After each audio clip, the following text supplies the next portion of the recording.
20세기가 시작되면서 과학자들은 최초의 멀티비타민 및 미네랄 보조식품을 개발했습니다. 그리고 상당 기간 동안 특별한 기술의 변화가 이루어지지 않은 채 미네랄은 흙에서 캐내고 비타민은 자연에서 추출했습니다. 하지만 인체는 알약이 아닌 음식으로부터 영양소를 취하도록 설계되어 있습니다. 따라서 기존의 멀티비타민이 발휘하는 효과는 신뢰하기 어렵습니다. 바꿔 말하면 전통적인 멀티비타민으로는 우리가 원하는 도움을 얻을 수 없다는 것입니다. 여러분들은 뭐가 됐든 비타민과 미네랄 보조제를 사용하면 효과가 있을 것이라고 믿을 수 있지만 기존의 멀티비타민과 미네랄 보조제는 다음과 같은 두 가지 문제점을 가지고 있습니다. 첫째, 전통적인 멀티비타민 제품은 화학적으로 추출한 것으로 우리가 먹는 음식과는 달리 유기물질이 결합되어 있지 않습니다.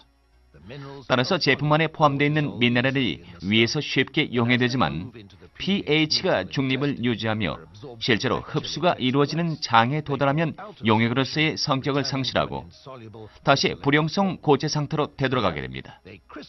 따라서 인체에 흡수되지 못하고 신체 외부로 완전히 빠져나가게 되며 이러한 과정에서 두 번째 문제를 초래합니다.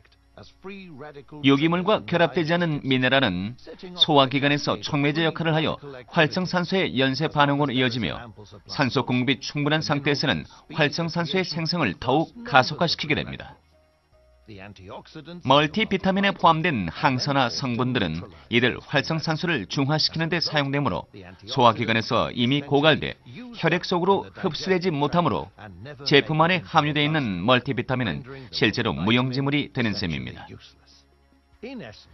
간단히 말해 전통적인 멀티비타민 보조제에 함유되어 있는 미네랄은 음식에 함유되어 있는 비타민의 효과까지 무력화시킴으로써 신체에는 전혀 흡수되지 못하는 결과가 초래됩니다. 올리고프락토즈 컴플렉스는 과일, 야채 및 기타 식품에 자연 상태로 존재하는 영양소를 고스란히 공급함으로써 에너지와 활력 증진 및 영양의 균형을 꾀합니다.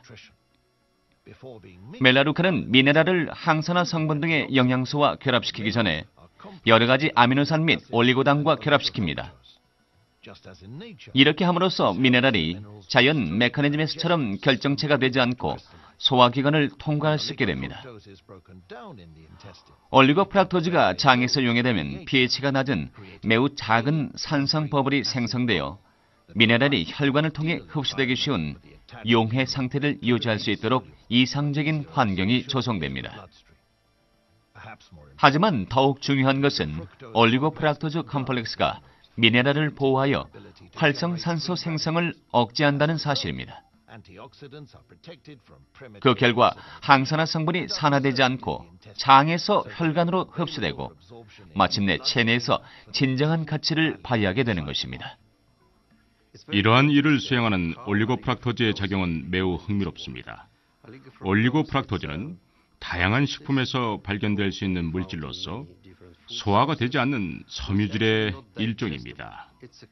하지만 이 물질이 내장 기관에 있는 박테리아에게는 이상적인 먹잇감이죠. 인체 내에 서식하는 박테리아는 올리고프락토즈를 먹고 이들을 다양한 짧은 사슬 유기산으로 변환시켜 장의 산도를 낮추고 이것이 대부분의 미네랄에게 이상적인 환경으로 작용하게 되는 것입니다. 유기물질과 결합되지 않는 천연 미네랄과 올리고프락토즈 컴플렉스 차이는 실험을 통해 확인할 수 있습니다. 그럼 이해를 돕기 위해 지금까지 말씀드린 내용을 확인할 수 있는 실험을 해보겠습니다. 구리를 예로 들어보겠습니다. 여기에 보이는 푸른색 용액은 강한 산성을 나타내는 위장에서 구리가 나타내는 것과 동일한 색상입니다. 보시듯이 이 용액의 pH는 약 1 정도로서 완벽하게 투명한 용액입니다. 그럼 이 용액을 장의 pH와 맞먹는 수준으로 올려보겠습니다. 보시듯이 용액이 탁해졌습니다. 이것이 많은 회사들이 사용하는 전형적인 무기질의 구리 성분으로 모래와 같은 결정체 모습을 띠고 있습니다. 이것이 바로 무기질 미네랄이 대부분의 흡수가 이루어지는 장에서 보여지는 전형적인 모습으로 위장에서와는 달리 결정체의 형태를 띠므로 인체가 흡수하기 어려운 것은 자명합니다. 이러한 데이터를 바탕으로 연구 활동을 진행하면서 저희 스스로도 놀람을 금치 못했습니다. 또한 멜라루카가 개발한 최고의 과당 합성법을 활용하는 과정에서 아미노산 켈레이션, 무기질 원료, 식물성 원료 및 섬유질과 관련된 방법을 터득하게 되었으며 자연의 메커니즘을 보다 정교하게 모방한 제품과 시스템이 탄생하게 됐습니다.